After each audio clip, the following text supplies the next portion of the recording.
Shalom, kita ketemu lagi di acara Unis Nita Tanjung ya. Gimana kabarnya di sana? Damai di hati, damai di bumi. Kita percaya bahwa kehidupan ini akan terus berlanjut sampai Tuhan mengatakan selesai, berhenti, baru kita berhenti. Supaya kita nggak stres ya dengan tekanan hidup yang luar biasa saat ini. Sebaiknya kita terus mendekatkan diri kepada Tuhan, melekatkan diri kepada Tuhan, supaya hidup kita ini mendapat kekuatan yang baru ya. Apalagi di dalam setiap rumah tangga, saya rasanya ya melayani selama saya melayani lah begitu. Banyak sekali orang yang konseling ya, secara pribadi atau kadang-kadang berkelompok, saudara, mengenai kehidupan rumah tangga. Memang di dalam rumah tangga itu yang dikatakan oleh Alkitab ya, bahwa suami istri atau pasangan itu bukan lagi dua tapi satu.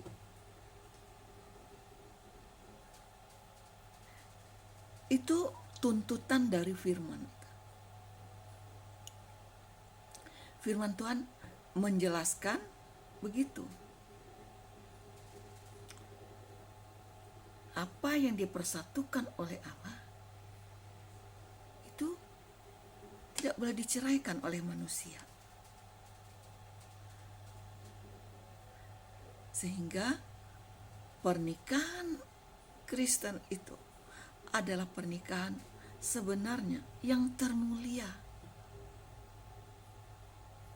Karena dijamin oleh Sang Firman itu. Dia akan meninggalkan ayah dan ibunya dan dia akan bersatu.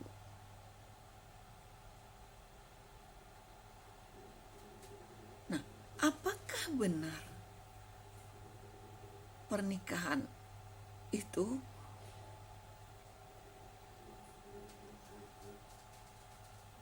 sudah kita lakukan seperti apa yang Tuhan mau, apa yang Tuhan firmankan? Kan janji nikah itu luar biasa, saudara. Cincin pernikahan itu kan bulat tak berujung ya. Jadi ketika dimasukkan ke dalam tangan kita tuh oleh pasangan kita, itu saat itu juga ya kita katakan, engkau kuikat mulai hari ini. Dimasukinlah cincin itu. Menjadi suamiku, menjadi istriku. Itu kan disaksikan oleh banyak orang, oleh pendeta, hamba Tuhan, terlebih Tuhan ya. Kenapa? Karena pernikahan itu adalah inisiatif Tuhan. Kehendak Tuhan. Tuhan mau ciptaannya itu seperti itu. Faktanya, kenyataannya, saya belum ada, boleh dikatakan saudara ya, menemukan rumah tangga itu yang benar-benar seperti tuntutan firman Tuhan itu. Memang mereka berdua nggak bercerai, mereka berdua kemana-mana berdua gitu. Tapi ketika saya dekat, lalu mereka akhirnya percaya, kadang-kadang curhat gitu, persis juga seperti rel kereta api itu, kemana-mana berdua. Apalagi kalau sekarang kan banyak ya di posting di FB atau di TikTok atau di YouTube, acting mereka itu luar biasa, menggambarkan betapa harmonisnya rumah tangga itu, betapa mengasihi satu dengan yang lain ketika kita melihat. Tapi apakah benar seperti itu? hanya sedikit sekali. Satu dengan yang lain saling menutupi. Boleh dikatakan memang itu ada satu ajaran, boleh saya katakan ya, penekanan dari dalam organisasi rohani ini. Jangan suka membuka aib suamimu atau istrimu di depan orang, depan umum. Jangan membuka. Nah, ketika kita tidak membuka atau pasangan kita tidak membuka aib kita, mengapa orang kok bisa tahu aib kita? Tidak lagi menjadi rahasia, tapi menjadi rahasia umum.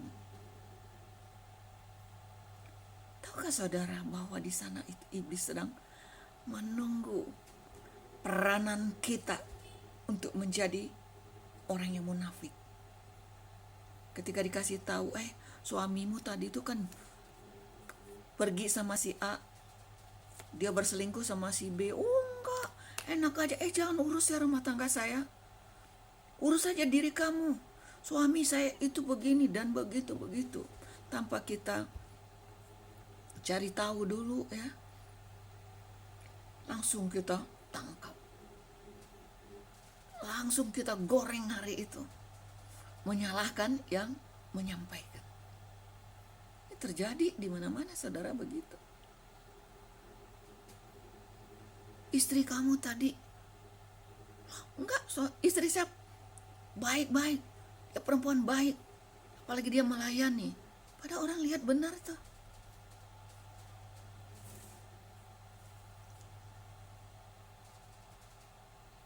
Baru nanti di dalam mereka pokoknya ribut ya, mungkin aja pastilah ribut ya, namanya ada yang tersakiti begitu.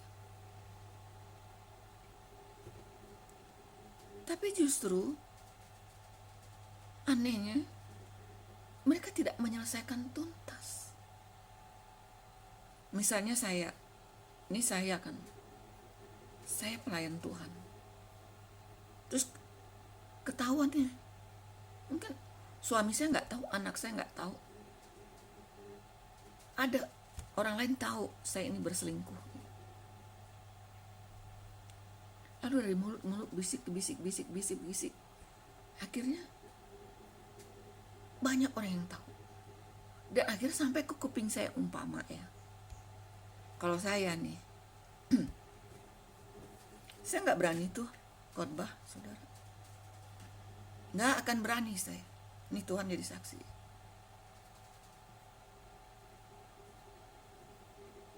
Apalagi ya, udah ketahuan kayak gitu, tetap memberkati orang. Nah ini fakta, ini kenyataan sekarang ini begitu. Apakah itu yang disebut pendeta palsu? Apakah itu yang disebut hamba-hamba Tuhan palsu itu? Hanya Tuhanlah yang tahu itu. Yang pasti di mata manusia saja itu udah gak benar. Di mata anak-anak udah gak benar. Ketika saya banyak curhat, ternyata dalam setiap rumah tangga itu saudara, kok enggak istrinya bermasalah suaminya, kok enggak suaminya istrinya. Mungkin tidak berzina, tetapi kikir luar biasa saudara. Kikir, pelit, apalagi kalau dua-duanya pelit. Apakah berkenan di hadapan Tuhan seperti itu? Banyak sekali rumah tangga itu sebenarnya sudah hancur, sudah dingin, sudah tawar, tapi pura-pura. Sama Tuhan yang melihat, dengan para malaikatnya itu kita nggak malu. Tapi nanti kalau ketahuan sama manusia, kita malu. Jangan sampai ini pura-pura lah. Baik, pura-pura itu. Saya 20 tahun saudara, saya memakai konsep seperti itu. Betapa tersiksanya batin ini. Tersiksa saudara. Kenapa? Karena apa yang bersatukan oleh Allah tidak boleh diceraikan oleh manusia. Pada kelakuan ya, dari pasangan itu bukan main. Bukan saja berselingkuh, judi, mabuk, kikirnya minta ampun. Tetapi tidak boleh bersuara. Kamu kan hamba Tuhan. harus tunduk sama suami. Ya, kan pakai ayat itu kan, pakai firman Tuhan itu. Misalnya kita lihat di di Efesus pasal yang 1 Korintus pasal yang ke-7 tentang perkawinan ini.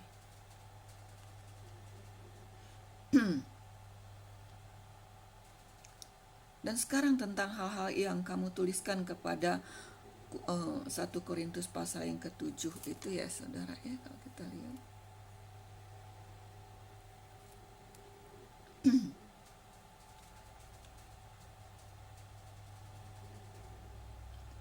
Di pasal yang ke-7 ayat yang pertama, dan sekarang tentang hal-hal yang kamu tuliskan kepadaku adalah baik bagi laki-laki kalau ia tidak kawin, tetapi mengingat bahaya percabulan, baiklah setiap laki-laki mempunyai istrinya sendiri, dan setiap perempuan mempunyai suaminya sendiri. Hendaklah suami memenuhi kewajiban terhadap istrinya, demikian pula istri terhadap suaminya. Istri tidak berkuasa atas tubuhnya sendiri, tetapi suaminya, demikian pula suami tidak berkuasa atas tubuhnya sendiri, tetapi istrinya. Janganlah kamu saling menjauhi kecuali dengan persetujuan bersama untuk sementara waktu, supaya kamu mendapatkan kesempatan untuk berdoa. Sesudah itu hendaklah kamu kembali hidup bersama-sama, supaya iblis jangan menggodai kamu karena kamu tidak tahan bertarak. Di dalam Korintus ini diingatkan oleh Paulus, karena Paulus ini kan tidak tercatat dia ada pasangannya. Dia menasihat, hendaklah laki-laki itu mempunyai satu istri. Istri punya satu suami. Tugas suami itu dia harus memenuhi kewajiban. Apa itu kewajiban suami? Yang pertama, suami itu karena dikatakan bahwa suami itu adalah pemimpin, dia harus memimpin istri dan anak-anaknya ke Tuhan.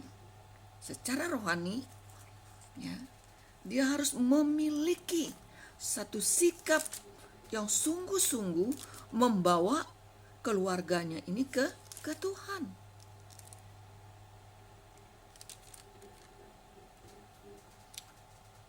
Itu kewajiban yang pertama untuk orang yang dinikahkan di gereja, diberkati. Itulah pernikahan yang ditentukan oleh Allah untuk kita orang percaya. Dia harus memenuhi kewajiban. Yang kedua, dia sebagai pemimpin, dia harus bertanggung jawab penuh untuk kebutuhan istri dan anak-anak. Maka suami itu harus bekerja.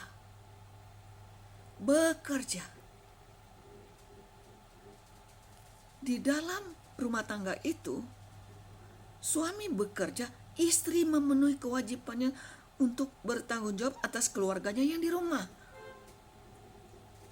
Dia memimpin anak-anaknya di dalam rumah tangga itu. Dia memenuhi kewajibannya, baik memasak, membersihkan rumah, ya ibu rumah tangga. Normalnya itu begitu, saudara.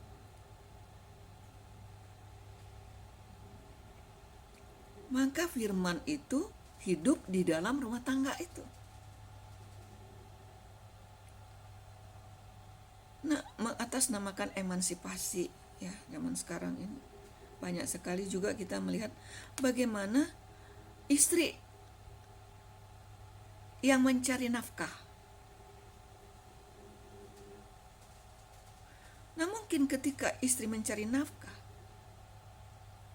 karena dikatakan di ayat ini, hendaklah suami memenuhi kewajibannya terhadap istrinya, demikian juga pula istrinya terhadap suaminya. Istri tidak berkuasa atas tubuhnya sendiri, tapi suaminya. Demikian pula suami tidak berkuasa atas tubuhnya sendiri, tapi istrinya. Janganlah kamu saling menjauhi. Ini banyak faktor yang membuat suami istri itu menjauh. Jika suami tidak memenuhi kewajibannya, tidak memenuhi tanggung jawabnya, baik secara finansial ataupun secara kerohanian, itu ada yang bolong, ada yang kurang. Tanggung jawab itu berkurang, saudara. Itu bisa juga nanti akan menjadi kesalahpahaman atau pertengkaran.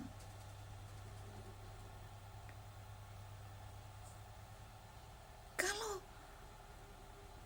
kita mengikuti firman Tuhan dengan sungguh-sungguh, saudara, benar, kita bisa menarik hadirat surga itu turun ke rumah tangga kita. Maka jadilah kehendakmu di bumi seperti di surga. Karena hubungan suami istri itu digambarkan bagaimana nikmatnya, kuatnya hubungan itu seperti gereja dengan Tuhannya. Tapi apa yang terjadi? Banyak yang menjauh. Kenapa? Ketika salah satu dari pasangan ini tidak mengikuti aturan Tuhan, sudah bergeser, sudah pasti semua akan bergeser, saudara.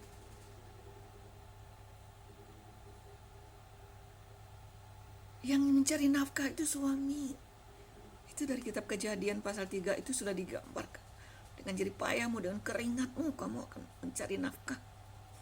Dan si istri, perempuan, melahirkan. Berarti di rumah dia, jadi ibu rumah tangga, mengatur, menjadi ratu di rumah tangga itu. Dan memang kalau berkat itu ada, kita punya pembantu, beberapa orang kita mengatur. Karena saking banyaknya harta itu ya, atau besar itu. Tapi kalau tidak, kita perempuan mengatur rumah tangga. Mulai dari apa? Dari kamar kita, tempat tidur kita, dapur kita. Bagaimana suami kita mau tidur? Bersih nggak tempatnya? Bagaimana suami kita mau makan? Apa kesukaannya? Kita masak. Ini kalau orang sama-sama menjalankan firman Tuhan. Tapi kalau salah satu aja menyimpang, saudara, tidak ada hadirat surga itu. Tidak ada, berkurang. Maka kejadian itu terjadi. Maka dinasihatkan di sini bahwa janganlah kamu saling menjauhi, kecuali dengan persetujuan bersama. Nah, ada suami istri ini tidak kadang tidak ngomong, kadang-kadang sudah beda kamar, saudara. Ya, satu rumah tapi beda kamar. Banyak sekali itu terjadi dengan berbagai-bagai alasan. Saya mengalami itu, saudara. Karena dikatakan suami itu wakilnya Tuhan.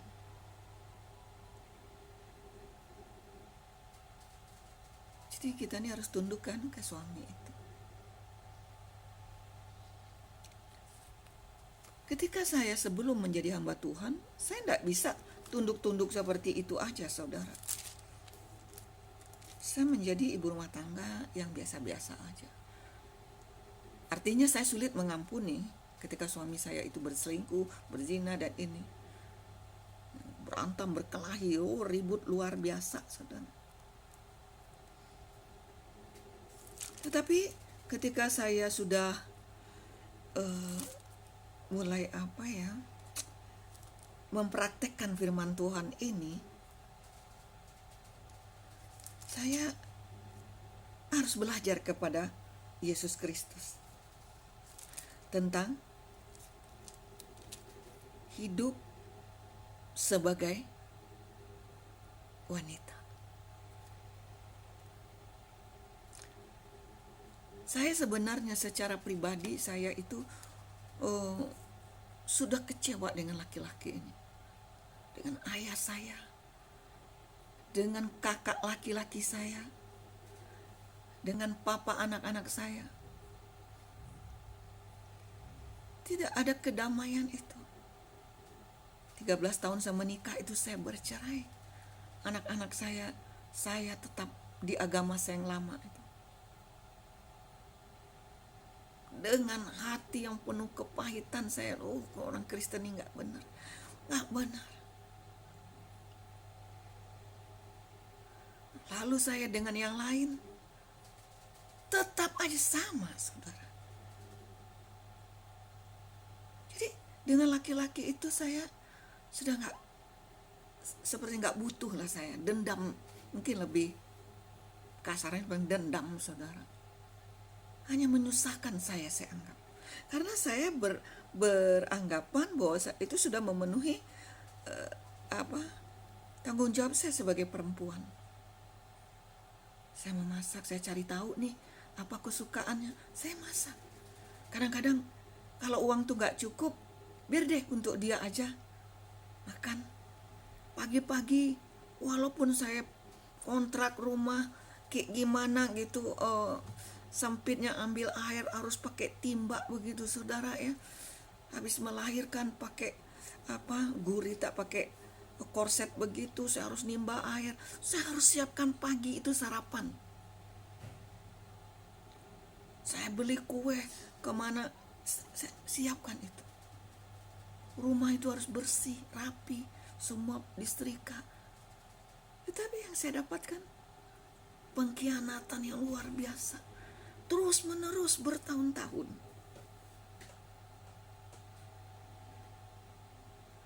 Apa yang terjadi di dalam rumah tangga ibu saya, ternyata di orang Kristen juga gitu, saudara. Maka saya bilang, nih Allah ini nggak ada, nih Tuhan ini nggak ada.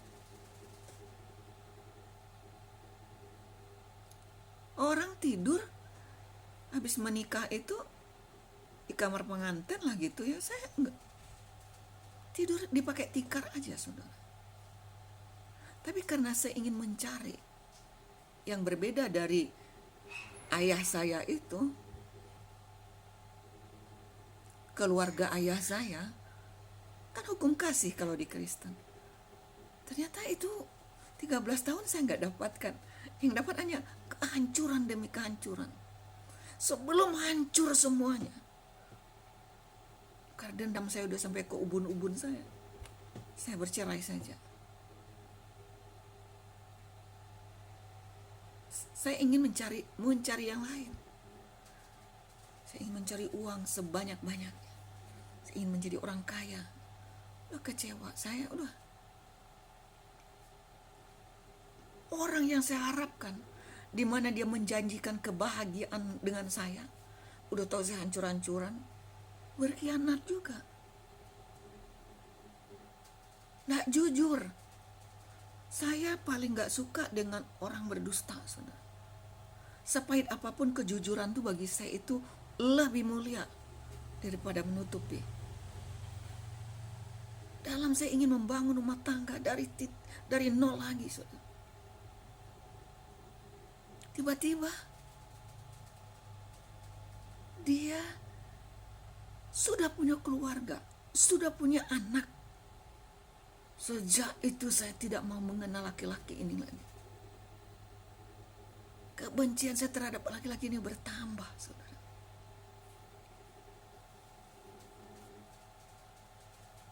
Dan 5 tahun kemudian, setelah saya tidak percaya Tuhan Yesus itu, tidak percaya dengan ada Allah, ada Tuhan itu, Tuhan Yesus ini memanggil saya, memilih saya. Dari kekecewaan, kepahitan yang amat, Yesus inilah yang mengajarkan kita untuk kita boleh mengenal diri kita terlebih dahulu.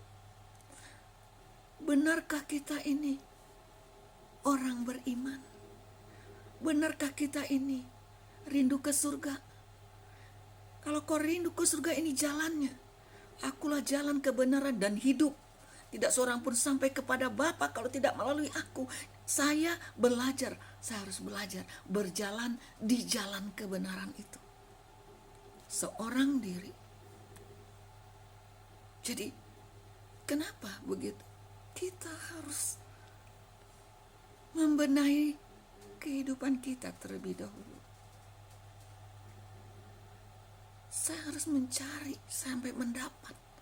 Carilah dulu kerajaannya dan kebenarannya. Itu yang saya cari bertahun, saudara. Ketika saya dapat, saya baru tahu bahwa hidup ini ada pemiliknya. Tak bisa semau kita. Ada Allah yang Maha Esa, Allah Maha Kuasa itu. Kita ini Dia ciptakan untuk menyembah Dia, untuk mengagungkan Dia, memuliakan Dia. Saya ambil konsep hidup seperti itu. Maka saya tidak mau lagi berdagang, berbisnis, tidak. Saya mau ikut Tuhan sepenuhnya. Itu awal penderitaan saya juga. Di keluarga besar saya sudah bercerai dari orang Kristen. Sekarang kok jadi Kristen, ngamuklah keluarga saya. Bahkan ayah saya mau membunuh saya. Tetapi karena saya sudah mengenal Allah saya, Paulus katakan mati pun adalah keuntungan. Saya pegang itu. Dan saya berjanji bahwa saya tidak akan kembali ke pekerjaan saya yang lama. Saya belajar untuk tidak melakukan pelanggaran. Belajar ya saudara. Walaupun kitab, kalau kita lihat ya di kitab Mazmur pasal yang ke-15 itu ya saudara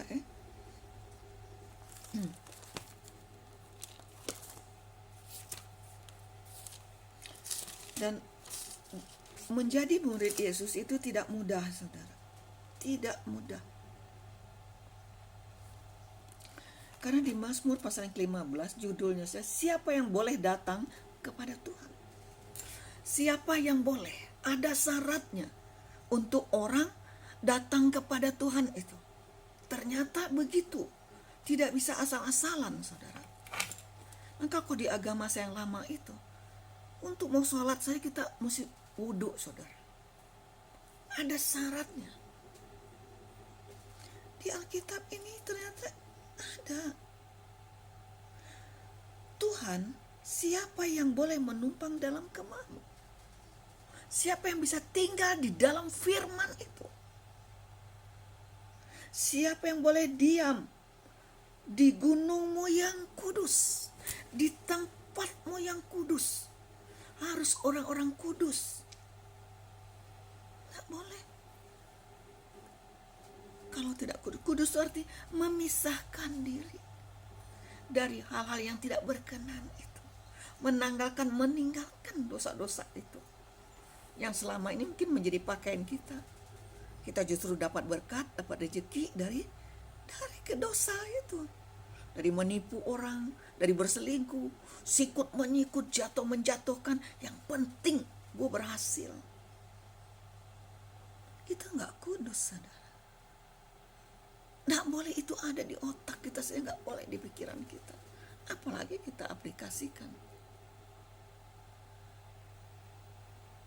Di ayat yang keduanya, yaitu dia yang berlaku tidak bercela,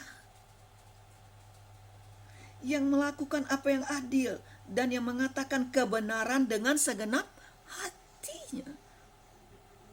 Orang ini yang boleh tinggal di dalam Tuhan, di dalam firman itu. Karena ketika kita tinggal di dalam Tuhan, kita akan dijadikan oleh Tuhan itu alatnya.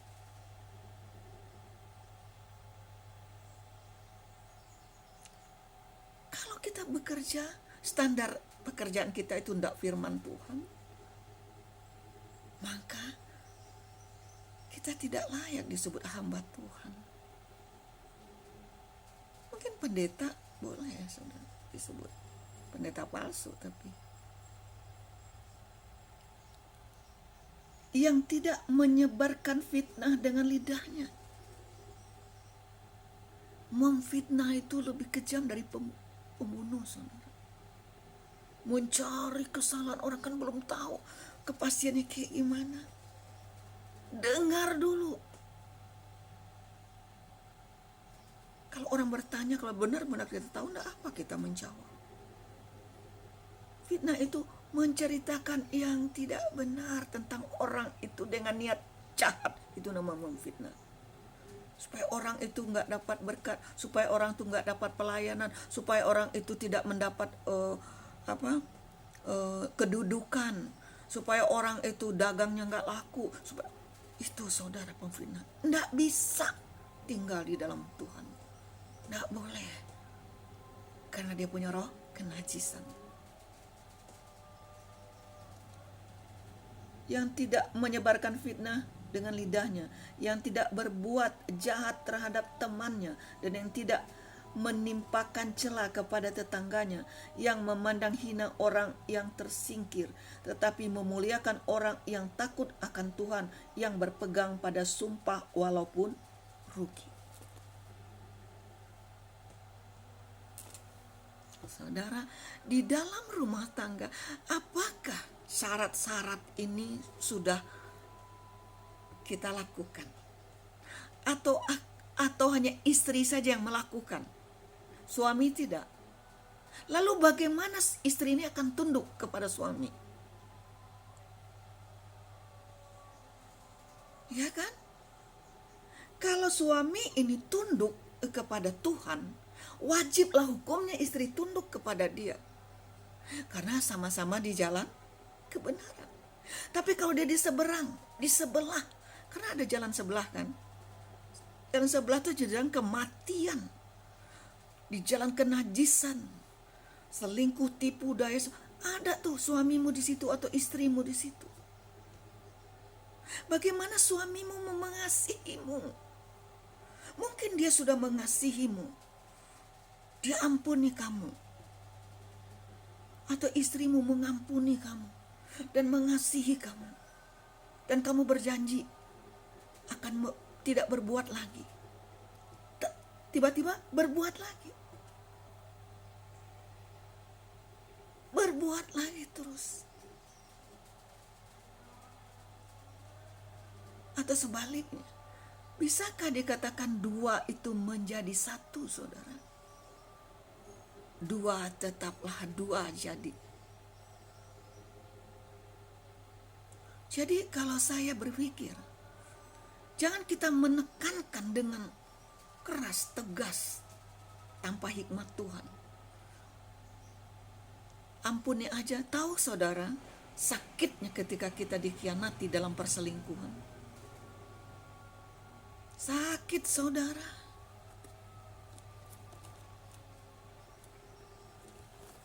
Karena ada orang ketiga.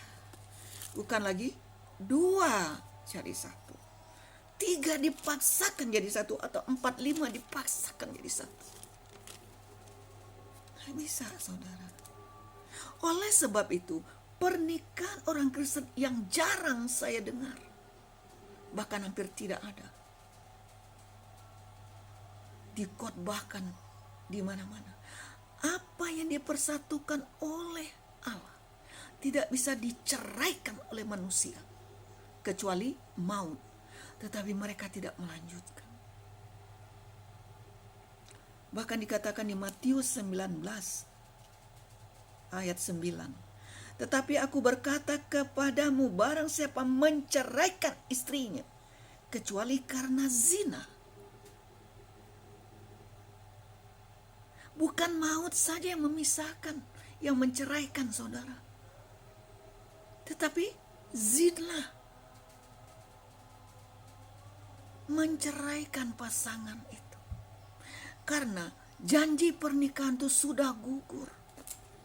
Karenanya saya pribadi jujur ya saudara, bertahun-tahun saya melakukan apa yang diajarkan oleh orang-orang yang disebut rohani itu.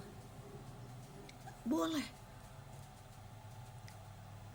Hukum Kristen itu hanya pasangan satu sampai mati, maka saya kembali sama papa anak-anak itu. Tapi apa yang terjadi? Oh, mungkin dia belum dibaptis selam 10 tahun sama menunggu dengan kelakuan seperti itu. Dan saya kembali bukan karena saya mencintai papa anak-anak ini, saudara. Cinta bagi saya sudah tidak ada untuk laki-laki. Karena terlalu disakiti, dikhianati. Saya mencintai Cinta saya yang suci, yang tulus itu dikhianati. Saya tidak tahu lagi tentang cinta itu. Saya ingin, karena dia Kristen itu, cintailah Tuhan Yesus. Kalau saya mencintai Tuhan Yesus, dia mencintai Tuhan Yesus, maka dua itu menjadi satu. Karena satu jurusan, saudara. Ini. Oh, mungkin dia belum sekolah Alkitab. Oh, mungkin dengan tekanan luar biasa.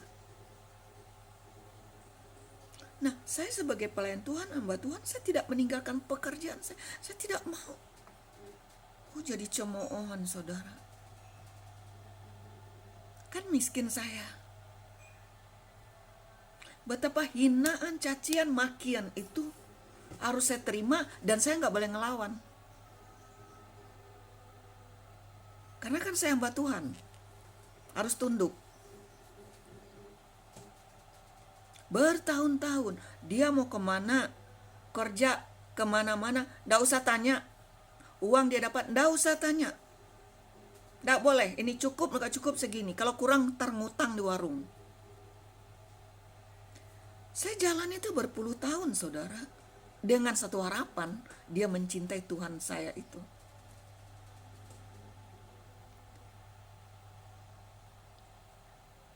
Nanti kalau dia baik, dia bilang, iya, saya lagi muda ini, saya cari uang, kita nabung. Tapi tabungan tuh berapa, siapa, di mana, saya nggak tahu, nggak boleh tahu. Kalau udah tua nanti kita ke Eropa, jalan-jalan, ini dan itu. Hati perempuan itu kan lembut sekali, saudara. Cepat percaya, cepat mengasihi, mengampuni. Tapi dia nggak tahu, ketika saya menangis di kaki Tuhan, Tuhan itu tahu semuanya. Apa yang kau tabur itu akan kau tuai, itu saya ngerti, itu hukumnya. Dan saya belajar terus menjalani hidup seperti itu. Semua ujung-ujungnya nol, saudara. Bagaimana dia mengatur dirinya sendiri tanpa Tuhan, sesuka-sukanya. Yang pertama, dalam rumah tangga itu yang harus dikasih kan istri kan, supaya doamu gak terhalang, istri, bukan anak. Tapi dia balik, dia percaya sama anaknya. Apakah saya layak disebut istri? Enggak, saya nggak pernah diperlakukan sebagai istri yang benar, saudara. Masalah uang apalagi, wah, kadang-kadang tamu datang waktu itu, nggak ada gula, sampai lari-lari lu suruh ngutang di warung, dia belum pulang, karena uang belanja tuh pas. Saudara tahu UMR, taruhlah UM Jawa Barat, bukan DKI ya. Segitu saya dipatok setiap bulan. Dan saya tidak belajar mencukupkan, saudara. Tidak pernah saya belajar berutang ke orang-orang.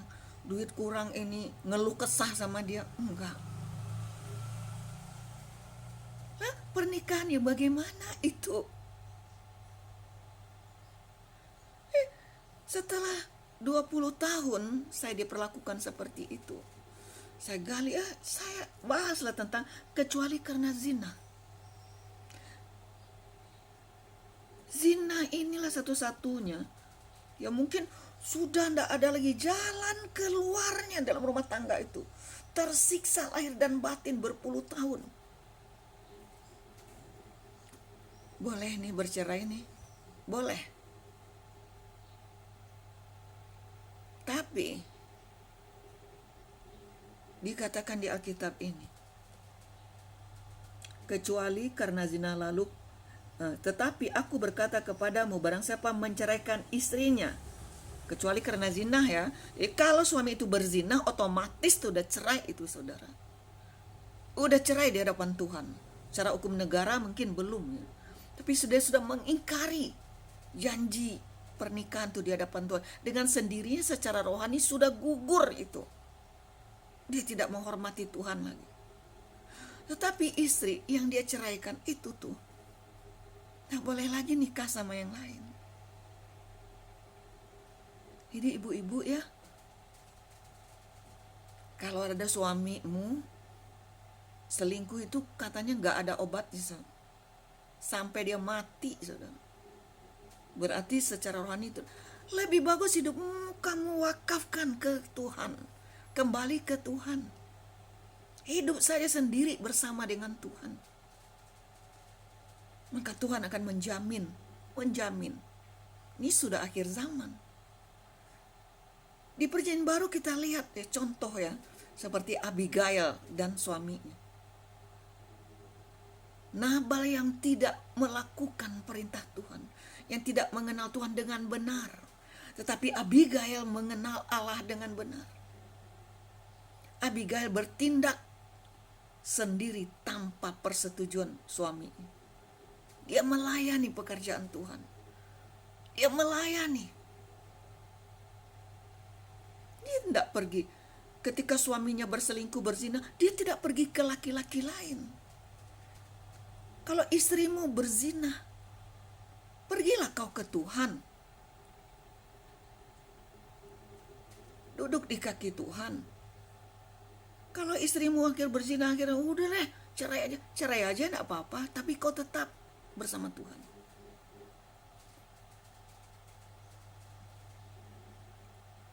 Dan sebaliknya, kalau suamimu seperti itu, mempermalukan Tuhan dari muda sampai tua,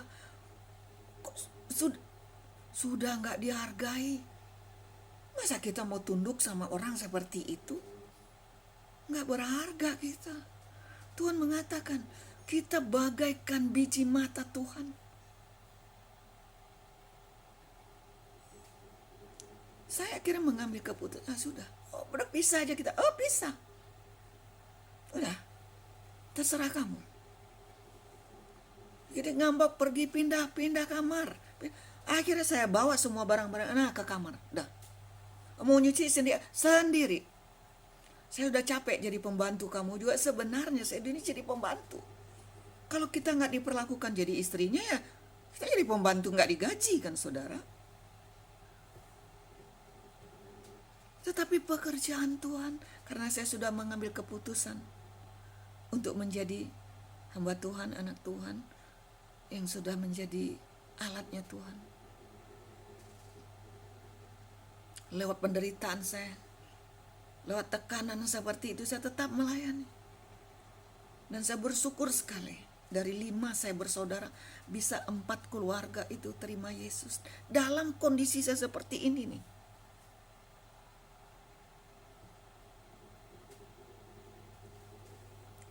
Jadi kalau ada kecuali karena zina. Bukan maut saja yang memisahkan.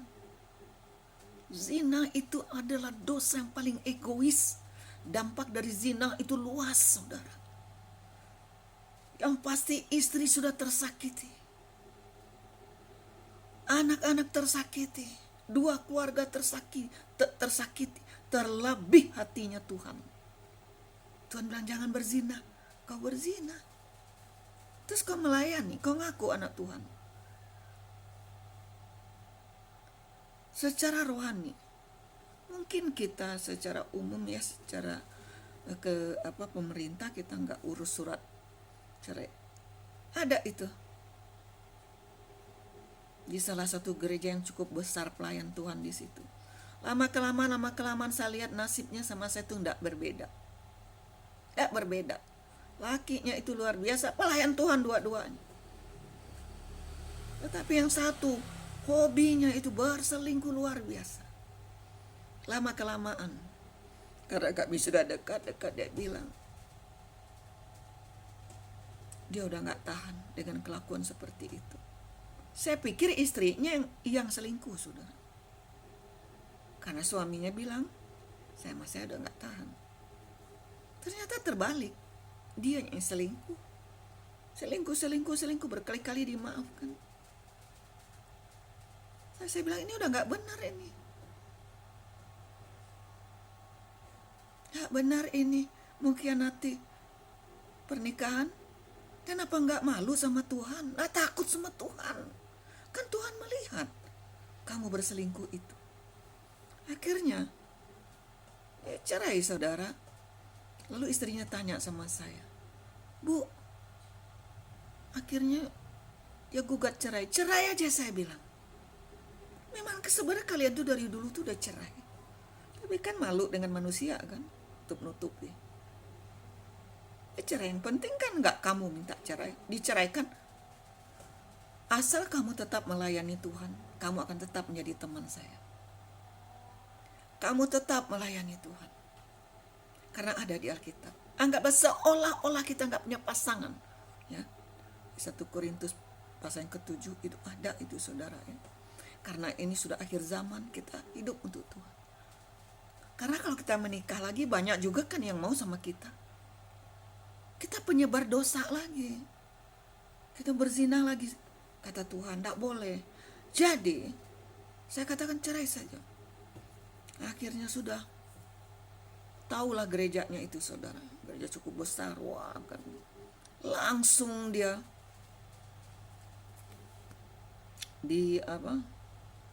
dikasih sanksi saudara.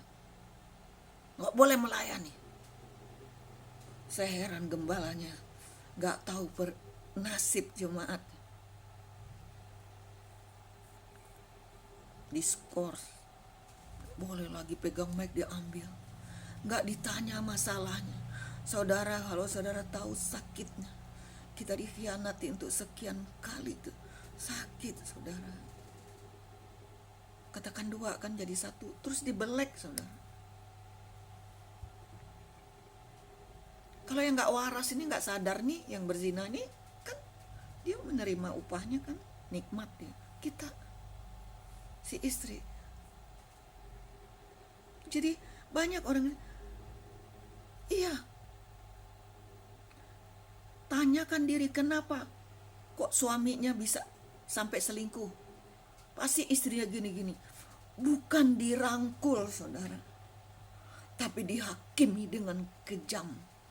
Itulah disebut bahwa keadilan itu tidak ada.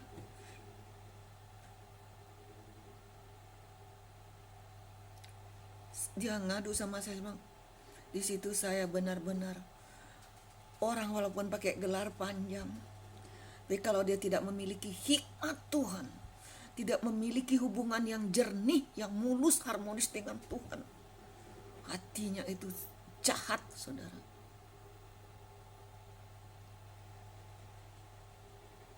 Kalau saya bukan gembalanya, saya bukan majelis di gereja itu, saya datang, kita merangkul. Kenapa Yesus turun menjadi manusia, nggak dari atas aja ya saudara? Dia menyelesaikan seluruh dosa manusia ini. Kok dia harus mengambil rupa manusia? Ini sosok pemimpin yang harus ditiru oleh pemimpin-pemimpin dan menghakimi saja. Dia memposisikan dirinya sebagai manusia. Ketika masalah itu datang seperti itu, coba tempatkan diri, seandainya kita seperti istrinya itu. Lalu dihakimi. Apakah kita menginginkan suami kita berselingkuh? Tanyakan dong sama si laki-laki itu, sama si suami, kenapa dia berselingkuh?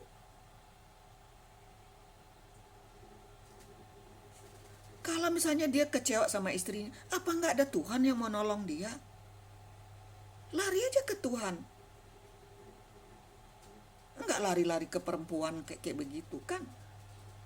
Saya ketika saya dikhianati seperti itu, saya hanya ke Tuhan, saudara. Jujur aja saudara ya, dari umur 40 tahun saya diperlakukan kayak gitu. Nah, ada tuh niat saya tuh, karena saya punya Bapak yang sangat mengerti dengan hidup saya. Saya ngadu hanya ke dia. Saya menjerit, menangis ke dia. Karena kalau saya umpamanya pergi konseling umpamanya ke siapa atau ke siapa, saya takut saudara. Ada sesuatu yang akan merasuki pikiran saya kah atau pikiran orang itu kah? Saya baik dengan semua orang, laki-laki, perempuan, bagi saya sama saja bagi saya. Karena saya merasa benar-benar saya diubahkan oleh Tuhan. Kalau saya melihat ada pasangan suami istri damai-damai, saya lebih bahagia. Saya bahagia duluan melihatnya. Tuhan, semoga itu sungguh-sungguh ya, sesuai dengan kehendak Tuhan. Kalau ada yang seperti teman saya itu, 1 tahun dia diskors kayak gitu, waktu saya melayani ke daerah situ, saya khotbah, kenapa kita mengangkat diri kita sebagai hakim? Dipertanyakan kenapa suaminya selingkuh. Kalau kita memakai konsep seperti itu, dan itu dibenarkan, kita seenaknya ngomong gak berhikmat, saudara. Tiba-tiba kan suaminya, ada kan suami orang atau istri orang meninggal. Kenapa tuh kok suaminya meninggal, kok pasti tuh istrinya jahat tuh, gak merawat dia. Ini. Kenapa kok anaknya meninggal? Kenapa kok dia bangkrut? Pasti kita lebih cenderung menghakimi daripada kita melihat permasalahan yang ada. Mungkin ketika Tuhan memperlihatkan itu ke kita, kita punya bagian tuh untuk masuk menjadi pendingin, pendamai. Saya khotbahkan itu di rayon-rayon mereka itu. Dipuji Tuhan, akhirnya dia dipanggil lagi untuk melayani. Bahkan dikasih dia kedudukan. Ya saya bilang, begitu dong caranya. Udah dia dikhianati sama suami, dia pula sekarang yang diskors. Harus tambah dirangkul dia. Kan bukan dia yang berzina.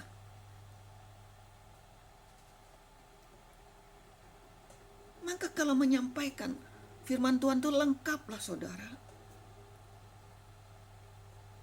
Nih, pernikahan tuh harus begini. Tapi kalau ada orang ketiga, nah berarti iblis tuh masuk ketiga. Hancurkan pernikahan si Adam dan Hawa. Tunduk, gak boleh cerai. Penekanannya seperti itu. Saya gak ada teman saya, sama-sama dari Muslim juga, nikahlah sama orang Ambon juga, saudara. Jadi saya ajarkan, udah model laki kamu kayak gitu, udah kita ke Tuhan aja. Tapi enggak boleh sama dia, harus begini, harus begitu. Kan diikutin dia sendiri, nggak ngikutin Tuhan. Kalau kita umpamanya pergi keluar rumah untuk kebenaran, untuk penginjilan, nggak usah takut.